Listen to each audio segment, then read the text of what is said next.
proudest day and the proudest time in the seat of a rally car, because that day and that hour and those minutes, I got the bit between my teeth. You know, I really stood up and was counted and said, this is not getting away. I remember when we pulled on our helmets and Donald says to me, what are we doing? I said, we're going for gold, Barrett. That's all was said. I can still picture that run. That was just the best run ever.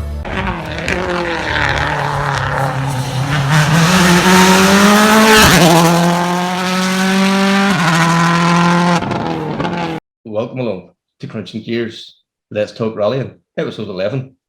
And this episode, I'm once again joined by Connor Edwards. Connor is a motorsport photographer for various publications. So, Connor, very welcome. Kevin, thank you. Lovely to be back on again, and my favourite time of the week, sitting down chatting about rallying. Cool. So this is predominantly, I suppose, a preview of the Circuit Ireland, which is on this weekend. But before we start, it's imperative that we say a huge thanks to each and every one of you that got in contact after the Andy Walsh interview last weekend.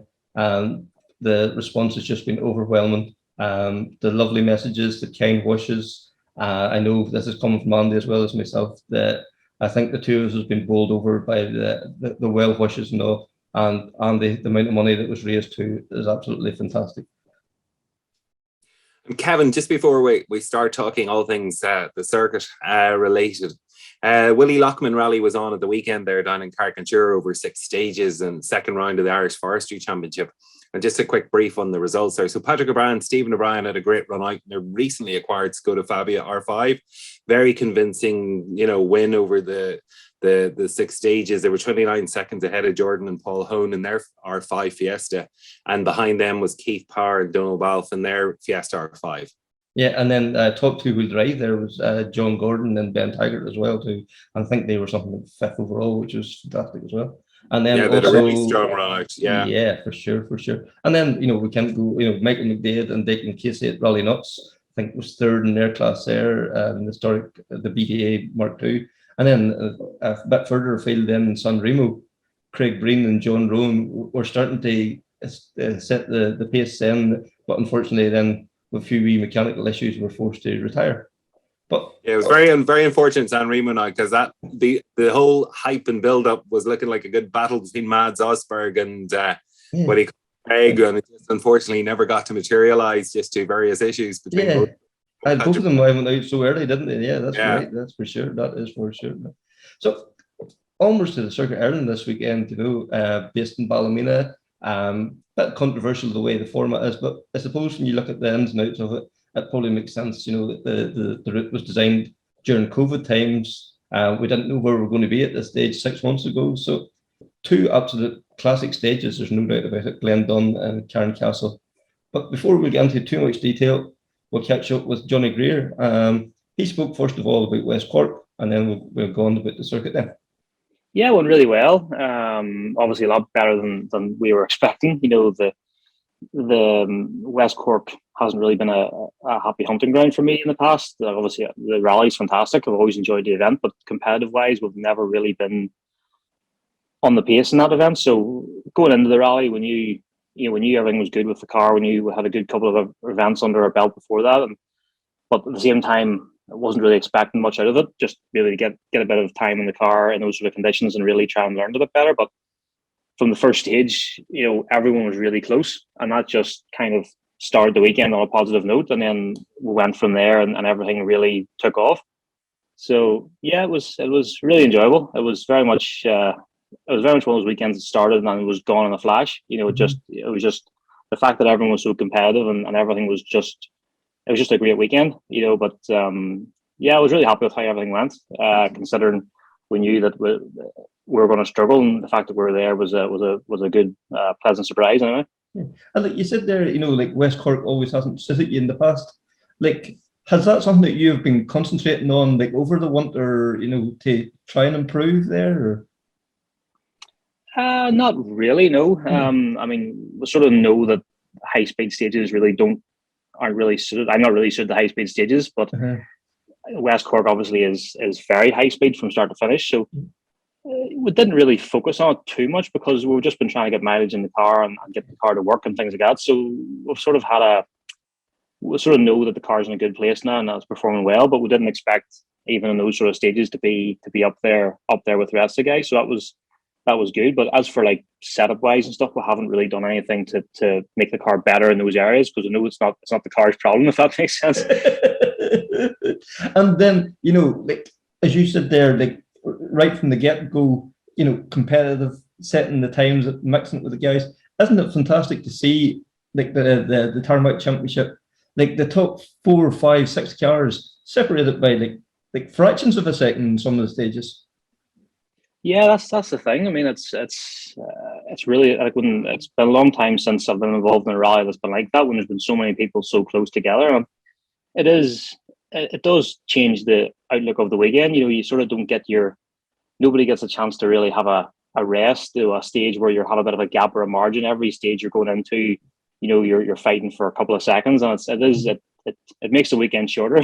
It really does. It really does ramp up the sort of adrenaline and all. And just from start to finish, it was very enjoyable. And I think it says a lot about the Tarmac Championship, the fact that we had so many different cars, different drivers, different tire fuel combinations, and everyone was coming out of the stages, within tenth of a second. I mean, there was one particular stage we had where we had come out of the stage and sort of came to the end of the stage, and we've been told that I can't remember exact same times, but I think we're about 3 or 4 seconds slower than the fastest time. So we sort of thought to ourselves, well, if we're 3 or 4 slowest, we're probably going to be in around second, third, around that time. And then when the time started coming through, we realized the 4 guys in front of us had done the exact same time, near enough to the point of a second. So we were like, according, if you look at the results, we were miles off. We came out of the stage thinking, we're in the mix here because we've only dropped so many seconds to the fastest, but everyone done the fastest time. So yeah, it was stuff like that. It was great fun, And like in hindsight, like the changeover to the R5s in the championship has brought that, we're before that with the world cars, there was 2 or 3 world cars, and then there was a gap maybe of 2 or 3 minutes to the rest. To see this now, 5 or 6 cars fighting for overall ones, it's brilliant for the championship, and it's putting Ireland back on that stage again that we're one of the best championships in Europe at the very least.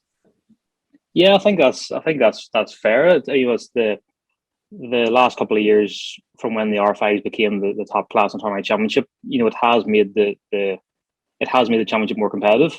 Obviously there's different factors in play there as well, but the fact that an R5 car, as was proven there in West Cork, is very even throughout the field, throughout whatever type of R5 car you have. That the car is going to be competitive, and I think that helps people.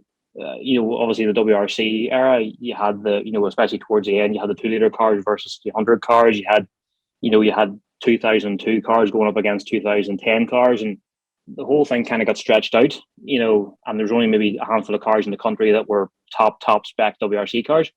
Whereas now, really, I think there was a figure put out there on how many R5 cars are in Ireland now, but I think it's upwards of 50 odd now. So it's and all those cars are the same speed. They're all the regulations are so tightly controlled that they're always going to be within a couple of tenths of a second per kilometer of each other. So it's a good formula. It's proven that it does work. Absolutely. And you talked about that intense battle. Is that something that you get a buzz off too, like coming to the end of the stage and seeing that that you're like a tenth of a second off fastest or a tenth faster? Like does that drive you on for the next stage? You're pulling on the gloves again, tightening up the helmet, and you're just loving being sit behind that wheel. Yeah, I think it does. It's the fact that the rally was so competitive right from start to finish. I've done rallies before where maybe by the second day you're kind of in no man's land, and you've sort of got a massive gap in front of you and a massive gap behind you, and you're sort of just driving around doing the stages. It's not the same. It's when you're in the battle. The whole thing just kind of flows. You don't really. Whereas sometimes the worst thing in the world is trying to drive around at the end of the rally to get a finish. Because you're thinking about everything, and you're trying to you're thinking about your braking point, you're thinking about your speed, your car, and you're thinking about all the noises the car's making. Whereas when you're in a battle, that's all forgot about. You just, it's sort of like you just arrive at the start of the stage and then you arrive at the end of the stage. You don't really know how you got from A to B. It just happens. It's more natural. Yeah, it's just more natural. It just flows. It's really enjoyable. Even to say like West Cork when we obviously didn't get to the finish. Once that sort of initial disappointment was over, on the way home you're sort of thinking, it was a very enjoyable weekend, even with the end result. But yeah, it does. Hopefully that continues throughout the season. It'd be good. I know Galway was very similar. It was very tight in Galway too. With the guys, but obviously I wasn't there myself. But I just watching it was tight, and even sitting home watching it, it gets more exciting. Absolutely. You're always looking for you're hitting the refresh button every time, waiting for the stage time to come up. It does add a bit of value to it. Yeah. And then starting to look forward into the circuit. Like, is that an event that you always look forward to? We know the history of the event, and with COVID times and everything else, that the guys have had to cut back and put certain measures in place. But it's still going to be 2 hard days of rally. Yeah, I think it's going to be interesting. I know that the 2 stages we are doing are good stages, which is a start. But it'll be interesting to see how. I've never done a rally like that before, where you're effectively going over the same piece of road 6 or 7 times each. Okay, you're doing it 3 times one way and 3 times the other, but it'll be interesting. I say I've never, as long as I can remember, I've never heard of Glendon going the reverse way round. So you're starting at the sort of bottom of the hill and working your way up, which having studied in the DVD and stuff, it looks very tricky going the opposite way, because it's kind of the what makes Glendon a nice stage is the way the jumps and the corners all bed into each other. So you come out of a corner into a jump. And a straight, whereas now you're going to have a straight into a jump into a corner. So that's kind of going to make it a bit more difficult. But yeah, the 2 stages are nice. I think the format, the format is what it is. I think it could obviously do with a bit more mileage. You would have liked during the day, but the Friday will be a long day for not a lot of mileage. But that's the same for everybody. So it'll be getting yourself sort of, as we said, for West Cork, when you're in the battle and things were going from stage to stage. You're not really going to have that at the circuit, because you're going to have 2 stages, a massive break, then 2 stages. So you're going to kind of go up and down on your sort of adrenaline. So, but it'll be, the circuit always is a great rally. With this time of year, the conditions can be anywhere between a bone dry 10, 15 degrees day to 4 degrees rain and sleet. It can be anywhere between now. So it always does throw a big challenge. I think the way the stages are going to be, especially in the reverse run on the Saturday, the stages are going to be completely different because of where all the, anyone who's cutting and there's mud getting dragged out, doing those in opposite direction. Yeah. The mud's kind of in the wrong place. It's on you're constantly off the line. So I think it'll add a challenge to it. But no, I'm looking forward to it to see what it looks like. It'll be with the stages, with the mileage being relatively short on each day, it's going to be very much you have to be on it from the first stage to really get anywhere on. So we'll see how we get on, but no, it looks good. And then just even you're saying that mud being pulled out, is that something that you're going to have to factor in when you're making your notes, or is that going to show the real importance of having a good gravel crew as well too? Yeah, well, I think the notes on the gravel crew will be working in tandem in that. Obviously, we can only do so much on the recce after once the competing cars go through. The mud can come out places you didn't think they were going to appear. You don't know where everyone's going to be. Yeah. And I think that's going to make the job difficult on the Saturday morning, because obviously we're going to have seen the stages on Thursday, and now they've done a full day's rally, and now they're coming the opposite direction. So it's going to be a lot more of a challenge then to get everything right in that one. But I think it'll be a challenge just to know where exactly the mud's going to affect you and not going to affect you, because on certain corners you're going to be in the same line both directions, and other corners you're maybe going to take a wider line the way in. Yes. On a longer corner, which obviously working the opposite way around is, it's the wrong way around for what you're doing. So, yes. I don't know. I think we're talking about today. I think I did do a gravel rally once in the British Championship that used stages different directions. Okay. I remember that being a complete nightmare, because obviously the gravel getting cut up and loose. Yes. You were breaking into what was a traction zone before, and then you're accelerating what was a braking zone. So when you're accelerating out of the corner, it was very bumpy where they were braking, and then when you were going in, you had all the tailings of where they're putting the bar down the way in. So it made it really difficult. So it'd be interesting to see what the change it makes on tarmac. Because I don't think it's say not to the memory. Don't remember doing a tarmac stage one way and then reversing it. You know, so it'll be interesting. But that's as I say, it is what it is, and that's what everyone has to deal with the same thing. So we'll just have to see. Yeah, and you've completed in Glendon and Cairncastle, and in one of the formats, in previous Ulster rallies, the Glens of Antrim rally. Does that give you an advantage, or is the level such high level now with the top guys that between DVDs and Rickies that you can pretty much go now and drive any stretch of tarmac? I would like to hope it's an advantage, but I don't think it will be. I think yes, having driven the road a few times does help, but at the same time, the pace that the top guys are on, it doesn't seem to matter where we go. It doesn't seem to matter where. Like, I know I always sort of like competing closer to home because I know the stage is better, and I always say I don't travel well. Like West Cork being so far away too, there's another reason why I don't seem to go well down there. But I think it doesn't seem to matter. I mean, I've come to rallies before where I've done the stage maybe 5 or 6 times. I know the stage in and out, and you land up, and some guy who's never done the stage before still takes a chunk of time out of you. So it's you can get lulled into like a false sense of security too in that scenario. But most of the guys I think have done some version of these stages before. I mean, they weren't used that long ago, and I think it was 2018 in the Ulster. So, most of the guys here would have done that year as well. So, yeah, it's nice. It's nice to have a bit of experience in the stages, but I think at the stage some of the guys are that good now that it doesn't seem to matter to them where they go. You just pick a piece of road, they make a set of notes, and they just go at the same speed regardless whether they know or not. So, we'll see. But it'll be fun. It'll be fun either way. But hopefully it accounts for something anyway. Yes. And then just like unrelated, you're saying about how you feel so good in the Rally 2 C3, and that's so early in its development. Is there a lot more to come from the car yet? Yeah, it probably is. I mean, we're still trying to sort of tweak the car to Irish tarmac stuff, settings and things like that. And there's a lot more to come from the car side. I sort of know that the car is a lot more capable probably than what I'm capable of taking it to. So there's a lot of headway there to move into.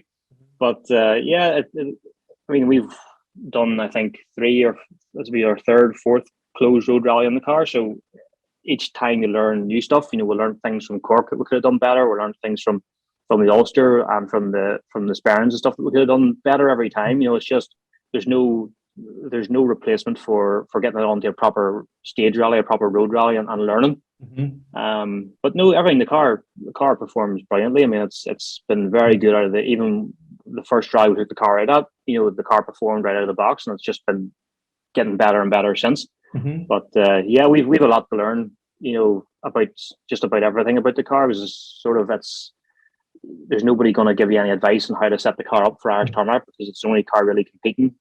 Obviously, Darren has one now, which is good. It means you can sort of share a bit of experience, but at the same time, you're kind of still going out a wee bit novice. So it's interesting. It's very interesting to be there and watch the whole thing kind of develop and make improvements to the car. But realistically, we're only making the car more comfortable to me. The car is good right out of the box. It's just making it comfortable for me to drive. That's what we're trying to do. So it's all going well so far, And what is your hopes then going into the weekend? What would you be aiming for? It's hard to say really. I think if we can keep the sort of performance we had in West Cork going, that would be good. Obviously the stages are slight bit different, slight bit more bumpy, narrower than West Cork was. So whether that works or doesn't work for us is what we'll have to worry about. But I think if we can be in the mix and with the top 5, top 6 again and be on, as long as everyone's in close together and we're there, that's the main aim. I think after that, once you get the first couple of stages out of the road, you can then decide where you're going after that. But let's say the plan is just obviously get the car sort of dialed into the road fairly quickly and then go from there. That's the plan anyway. Yeah, interesting to hear about Johnny talking about getting the car dialed in and getting on the pace early. And especially too, those stages up in the Glens of Antrim, they're fast, they're flowing roads, but there's a lot of little bumps and jumps in there.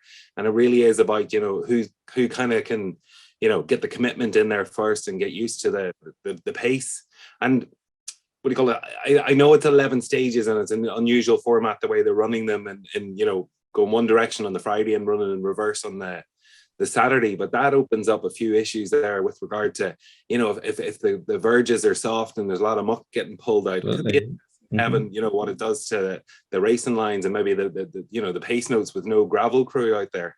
Oh, it's definitely, it's going to add another dimension onto the thing that Johnny talked about. Normally where they would be breaking, there could be grass or there could be muck pulled out on, where they would be normally be breaking. So it's going to, pace notes and your gravel crew is going to be vital.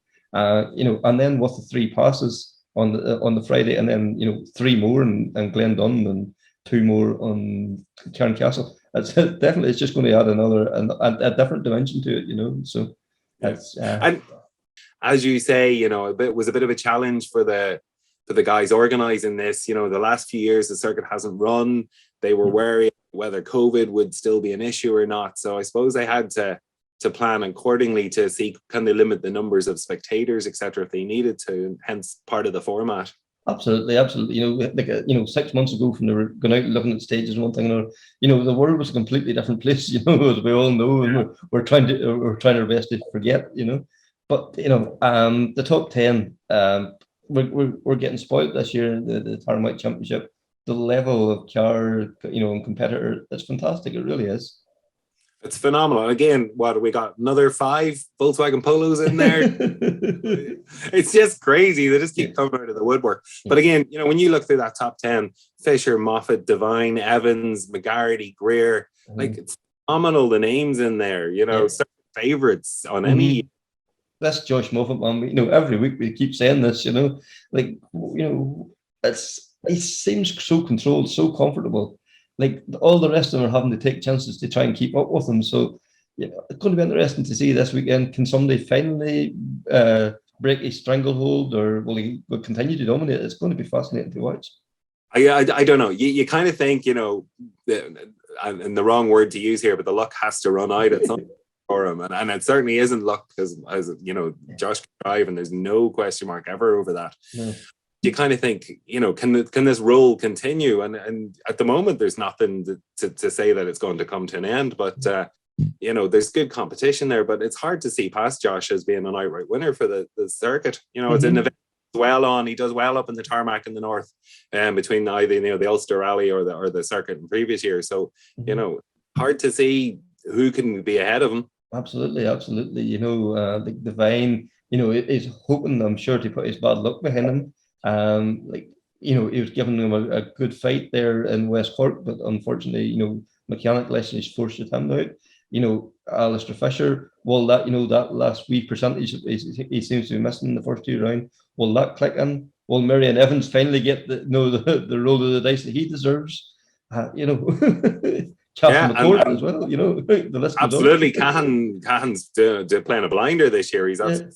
And again, another man who you spoke to earlier, Johnny Greer. He's really come into form in the Rally 2 C3. So as I say, the 2-wheel drive. There's been issues with the 2-wheel drive guys traveling north, and unfortunately, that's probably reflected in the modified field. But it's still all there to play for. A good selection of Rally 4 R2 cars there as well too, which is great to see. So it's going to be an interesting weekend. But another man hoping to, hopefully put a few bad results behind him is Jason Mitchell, who I caught up with. And let's hear, Jason's only started rallying back in late 2019. So let's hear his thoughts. Well, Kevin, I've always wanted to try and get into motorsport, but for the last 20 years or more, but either had no money or no time. So it's took me a while to find the balance between money and time. So, but look, I always sort of fancied, the rally and this line of motorsport, because I just like driving. But rallying was definitely the one that that always was the one that I sort of wanted to get involved. And in fairness, I've talked away to Gareth Sayers a lot about it because we were friendly and he got me involved.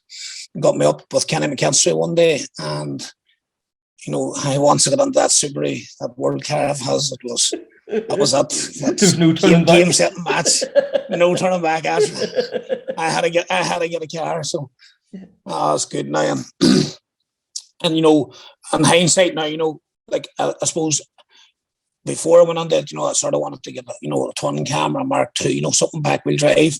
Didn't really know much about rallying, you know, I didn't really, you know, I didn't follow rallying. I didn't go and watch rallying. It was more the driving that interested me. But I thought I would have went down the twin cam or the Mark II, you know, modified or something like that. But Gas says to me, you know, no, just go get an R5. So that was it. Where we went. What a place to start. The car that Craig Breen won the Tarmac Championship in 2019. Like, talk about going in at the top. I know, and you know, Craig Breen will not like me saying this, but you know, I didn't even know who Craig Breen was when I went to buy the car. So, you know, when they were telling me it was Craig Breen's car, you know, I didn't really know. Now, obviously, I know a lot more now, but yeah, it was, and it was a great car. Loved that wee car. We had a great start to my rallying with that car. So that's so. And then, like in 2020, we all know like coronavirus landed and, you know, curtailed the rallying here in Ireland. But like you didn't let you stop you when you were getting going. You went over to Europe and competed in events over 2020 and 2021. Like, you talk about baptism of fire. Well, Kevin, you know, I waited that long to do it, and then I started my first rally was a Turkey run, and obviously the end of December in 2019, and you know, coronavirus then comes on around March or April of 2020. So, and I was raring to go. Kevin would have went anywhere.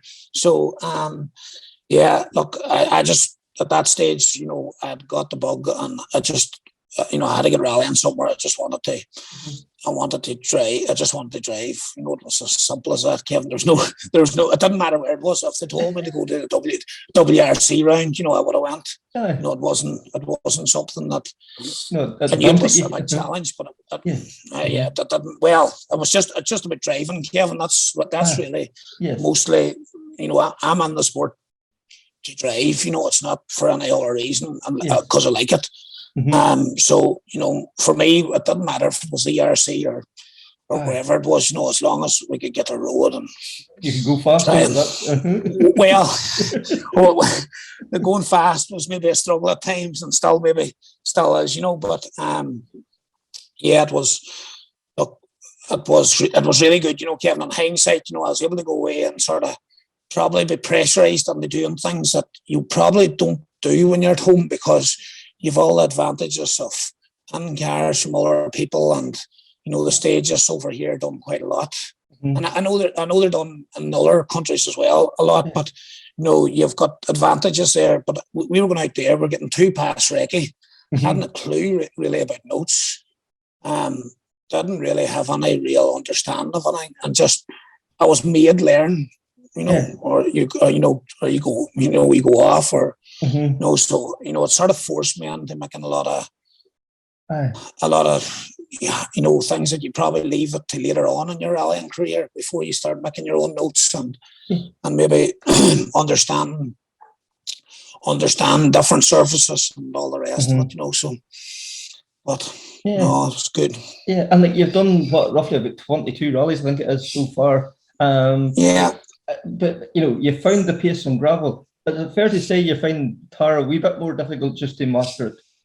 Yeah, Kevin, I'll be honest, I'm really disappointed with my tarmac. You know, I find, you know, I have done more gravel, like, because I haven't done much tarmac. And, you know, although I've, you know, 22, I didn't even think of as many done as that, but at 22 rallies done, you know, there's been probably 6 or 7 of them, or 8 of them, maybe on tracks, you know, which is not, it's a good day. It's a good day's crack, like, but it's not the real thing. And or maybe that's unfair to say, but you know, when you go to the road, you realise that you know there's so much more to this game. You know, when you go to some of these roads, and you know, if I be honest, I've had a surprise when I've went to tarmac. You know, because as you say, the gravel pace, you know, it seemed to click with me, and I seem to feel, you know, that I got a comfortable setup in the car. My notes make sense, and I trust them, and gravel. I've had a few small dramas, but nothing too serious. Yeah. Apart from the Galloway Hills on the gravel, but on the tarmac, I've really struggled to get comfortable. Just comfortable that I can push on, and then when I do go and push on, then I seem to make wee mistakes. And sometimes it's me, sometimes maybe if the car set up, or maybe we wrong. So I think I've done a lot of things wrong so far on tarmac, but I'm hoping that that's I've started off with doing the wrong things, and hopefully somewhat will start to click. Before the end of the year. Absolutely. Because sometimes you have to do something wrong to learn how to do it the right way. Yeah, exactly. Well, even for this weekend now, if I get out doing some testing this week, I'm going to make the car easier to drive again, which is not maybe, I had the car fairly aggressive, down in Cork. And, as much as I liked it, the bit of an experience maybe of how to handle certain things I don't get away with. So I think I probably have to take a wee step back, to maybe just settle, give myself a chance if I do something wrong, more or less, on some on it's well enough documented what happened down in Cork, because it's obviously was all over on the pace, Yeah. So but that was, that's my mistake, Yeah. And there's part of me feels I should have maybe got out of that, and I had the car so aggressive, maybe could have got out of it, but I didn't, and and it all felt so good up to that point. But that's the joys of rallying, and the joys of rallying. But you could have picked easier. You could have went down, doing like Northern Ireland Championship, or even the Tritonshires National Championship. But you put yourself up there, on the Tarmac Championship, because you're obviously wanting to improve your pace. You want to get to the next level. So you're probably on the best testing ground there is there.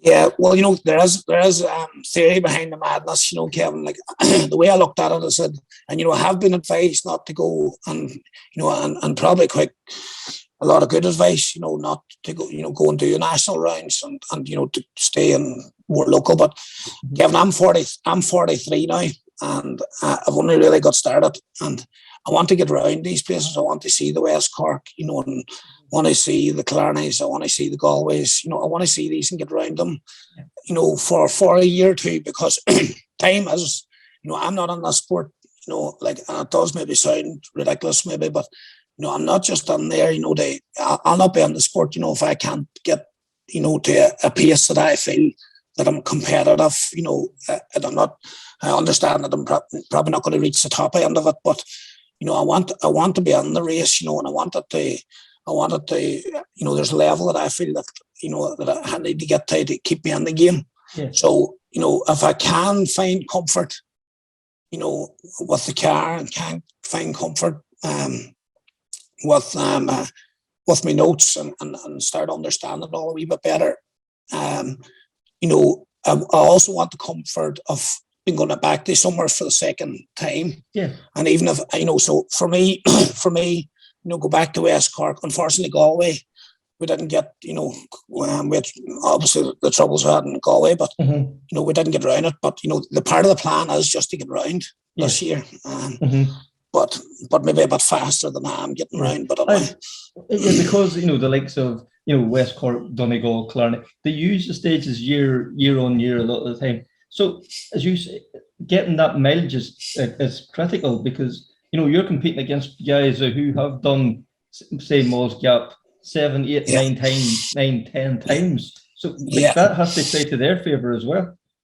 Yeah, well, it does, Kevin. Like, and I think, well, I know, like, we all, when we get more comfortable, no matter where you are in the world, if you, like, if you have roads that you remember wee bits, because I look at my couple of dramas so far, these are all, where I had my crash in Galway was a real well-renowned place for people to go off. And look at Cork, what happened to me, even couple of weeks ago, that was a well-renowned crest that, I made a mistake on. And, when I get back to these places, I know smart then, yeah. I'll make no smart, so, it's just getting that, familiarization, I suppose. Absolutely, really, yeah. that you just have you have a feeling, and you sort of get to understand what each area has, and what where the difficulties are. Absolutely. And then, like you had Matt Edwards in with you there in Mayo, and like that day, did you get the benefit out of that day? Did that help you a lot? Yeah, we had a great day, Kevin. And it was really good, really enjoyable the day I had with Matt, because it was a different sort of a day, because one of the main reasons I brought Matt over, because there was wee things in the car I wanted to, I wanted this feedback on. There's things on, the excuse me, things on, preparation for a rally. How much, because people chat about, not memorizing the stages, and there's people chat about familiarizing on the stages and all that. I just wanted to see what the real fast guys do, and and get tutored as well when you're not as comfortable on a test road. I wanted to see what's it, but it was quite funny, when we landed down to Mayo. We were driving past the train station, and Matt said to me, we're going past the train station. He says, if you don't behave tomorrow, I'll be on that train at 10 o'clock. So, he says, just pre-warn me, this wasn't to be a day to go mad, and he did, it was very good, Kevin, I have to say, like, there were so many things, I've concentrated on the fast stuff so much, but I'm actually terrible in slow stuff, which you think is sort of, which is easy. You should be the easier end. And even the way I was braking and doing things, it's just all stuff that you think you probably should really know. But when you have man there and you're in a live event, not knowing the roads, he sees all the weaknesses. So I got some really good feedback on that, and from the rally. From setting up, from getting prepared and things to consider. So it's very, very, very good and enjoyable. Now we obviously had no big, massive pace, but that wasn't what the day was about. Sure, it wasn't. Well, that wasn't what the day was about. No, exactly.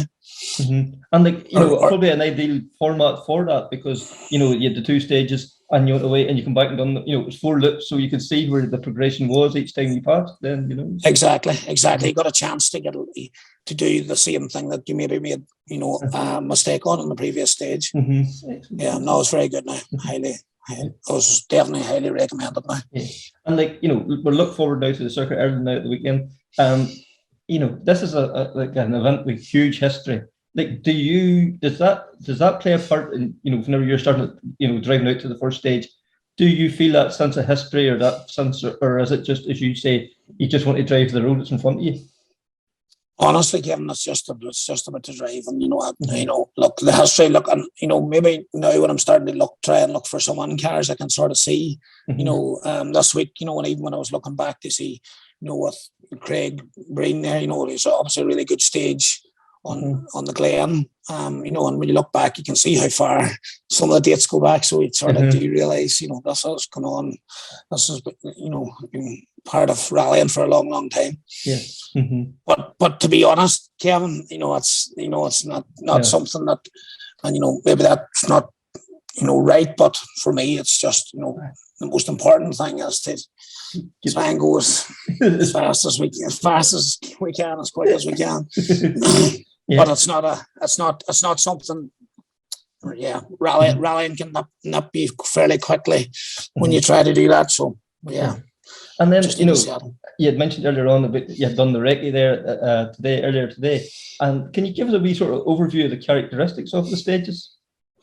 Yeah, look, Kevin, the Glen stage there, which is the first stage, at fairly choppy, some fairly fast bits with some, surprisingly choppy bumps on it, so, you could be caught out.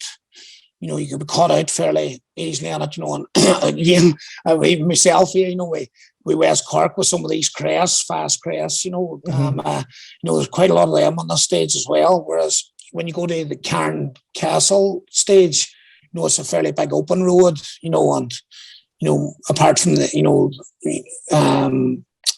apart from a section at the start, it's fairly big and open, and fairly straightforward stage. Mhm. But no, the Glendon stage now, it's definitely, we'll have to have manners and that, I would think, till we get going. So that was very interesting there, catching up with Jason. Maybe not the dyed in the wool, rally fan that has been following rallying forever and a day, but like you can't, but admire his honesty and his approach to rallying. Like, he wants to do it and wants to do it at a very high level, and he's determined to get there. So, talking about treating Glenn Dunn with a bit of respect in the first pass, like that's brilliant. It is such a classic stage, but I suppose there's that fine line between treating the stage with respect and getting left behind. So it's, I don't know where the line is, and I'm sure somebody will cross it on Friday morning. Another man I caught up with there at the start of the week was Kyle White. Kyle has recently acquired a 208 Rally 4 car, but we initially spoke about last year's BRC. But anyway, let Kyle tell you all about it. Yeah, well, it was great to be part of the whole thing. Obviously, I've never done the BRC and have been around rallying for quite a while now, still being a junior, but it was just, you're always sitting at home and you're seeing the guys from over here going over and doing all them rallies, being part of the whole hype, everything about it. And we just thought this year, we're starting to come towards the end of the juniors, why not go and do it? So we threw our name into the hat, and sure enough, we've got a couple of sponsors to come on board, and we were lining up at Oulton Park then. And to be honest with you, the expectations were really just to get round, learn the championship. We'd never done any of the rounds, different gradient, the gravel, etc. So we went down the Oulton Park with fresh mindset, but we ended up being very quick at Oulton Park. So it sort of set the bar a wee bit, and we expected then, you know what, we could maybe go win this. So we didn't realise how big a difference there would be, especially on the gravel, to the new Rally 4 cars at the time, because we didn't know what to expect. And we went to then the Nicky Grist, which was the next one, and we got humbled, you could put it that way. We went out. Do you know what? The wee car at the very start of the rally was capable of so much more. I didn't understand the stages. I didn't understand the gravel. It was very slippy, but you could also commit a lot more than at home. It was very strange. It was just very, very fast. So it took me a good load of stages to get into it. I think we were within 3 or 4 seconds of the fastest time towards the end of the day. So I think we ended up getting a third there at the Nicky Grist. I think we got pipped on the last stage out of second, back to third. So then that left us in the position that we were leading the championship. So it was you come up the stage and we're leading the British Championship. So it was definitely a memory I'll hold on to. But then further in the year we had a bit of car trouble because there was a problem with the way the front radiator bar was made. And every time we're coming into a gravel stage, there's ruts in the middle of the stage. And it was catching the ruts at the front of the car, especially under braking when the car's dipping.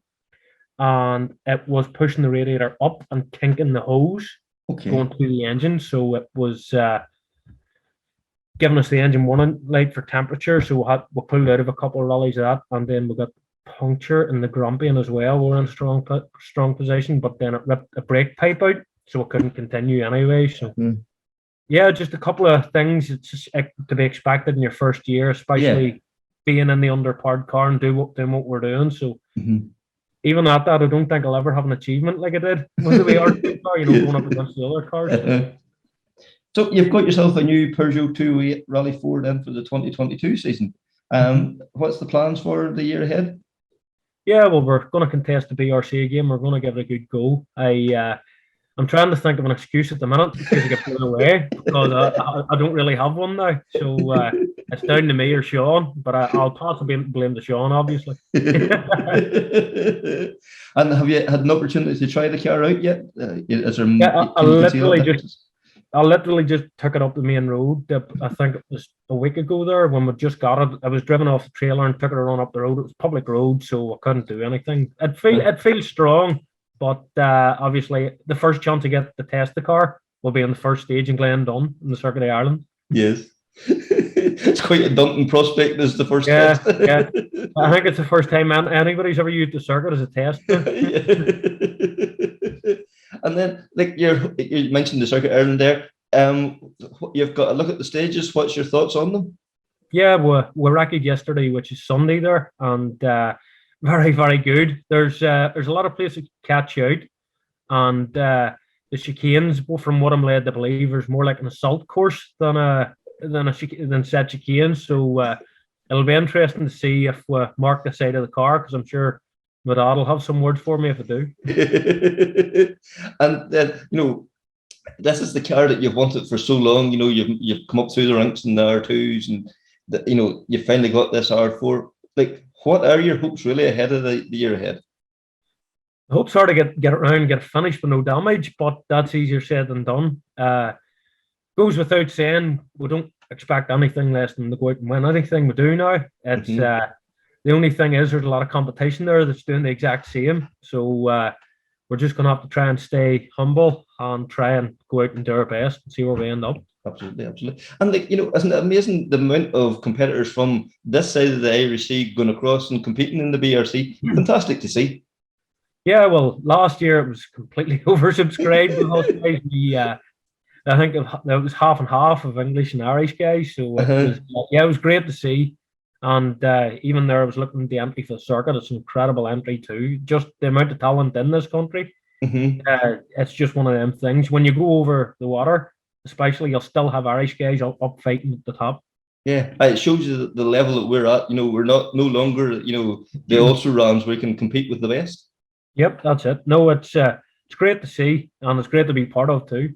Kyle always comes across as so enthusiastic, and really want to wish Kyle and Sean and the team all the best for the year ahead, especially in the BRC. I'm really, really curious to see how they get on in the 208. It's great to see another new car, over in these shores as well, competing. Well, Kevin, it's that time of the week that we all prediction time. Unfortunately, Adam couldn't join us this week, but he did message us in his predictions for the circuit. So Adam's going to go with to win Johnny Greer, followed by Alistair Fisher in second with Marion Evans. My own predictions for the circuit, and I hope I'm not jinxing anyone here. I go for Josh Moffat for the win, followed by Colin Devine. I can see that being a hugely close battle, with Johnny Greer in the mix there as well. And Kevin, what about yourself? What are you predicting for this weekend? Oh, I just don't know. It's so difficult to look past Josh. He's been on fire this year. Put my hat on Josh again, I think. Callum Devine, he's going to have to get a wee rub of the green at some point. Hopefully this weekend. So put him down for second. I'm torn now for third, but Evans has been Mr. Consistent and quick as well this year, so I think he'll still be there at the end as well too. So Marion Evans for third. So that's our predictions. Let us know what you think. If we're right or we're wrong. And please remember to like, share, subscribe, comment, all those different things. So until the next time, take care, speak soon, and bye.